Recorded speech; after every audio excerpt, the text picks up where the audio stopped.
Afternoon, welcome to Everyday Garage. We're just going to have a quick look at, if we can see that in there, this old RAV4 for an external battery drain. The customer's complaint, the battery keeps going flat. It's had a new battery, so we'll have a look at the car and see how to test it. We'll probably use an old school method on this. This is an older vehicle now. I'm not too concerned about losing radio codes. It's got an aftermarket radio fitted anyway. ECU memories, it's not really going to be an issue on this car. So for the sake of the video as well, we'll have a look at an older way of testing, see what sort of amps are being drawn from the vehicle, and does it even have an external drain. We'll have a look. I mean, first thing we're going to do, I'll grab this so we can see this. I'm just going to use a multimeter today. This multimeter is fine. I've got the red cable in amps.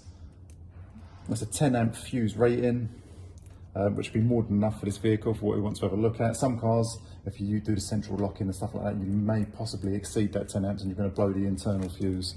An old vehicle like this, it shouldn't be an issue, but we'll get into it and have a look and see how it works. Okay, once we've set the multimeter up, we're in our amps range, and I suggest for this that you'd use the 10 amps range. What we're going to do, I'm going to remove the earth terminal from the battery. Now, I've just killed every circuit on the car at this point, but like I say, this isn't how we would normally do this particular test. This is how we used to do it many years ago. On this vehicle, for the fault that the customer's complaining of, I haven't really got an issue with doing it in this particular method. So what we're going to do is we're going to run the multimeter, one cable to the negative lead, one cable to the negative post of the battery. And now what that does is that enables the circuit from the car to carry on flowing through the multimeter, from the battery terminal, through the lead, through the meter, and into the cable. So this will now put the circuits live back on the car again. And I'm looking at this reading I have here now. I don't know if we can see that or not. Let's have a quick look. Bring this up here. Yeah, we can just see that. So we've got 0.021 amps.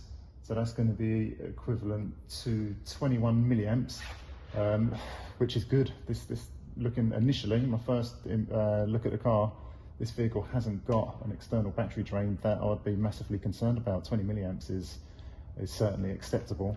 I think this car's used regularly as well. So yeah, that's it for a second. Okay, the other thing we can do also to prove our connection is if we go to the vehicle, if I open the door there, so I know even though I've got the battery post disconnected, I mean, I already know because I've got 20 milliamps running through the meter, so we know it's good. But I can see that my door open warning lamp is on. So let's just have a quick look and see what that does to my amps reading. Look on there. Okay, see, so as the door's open there, we've come up to 179 milliamps. If this is what I was reading on the vehicle, I'd be investigating this further for a fault. But when I shut the door, we're going to have a look and see what happens. Okay,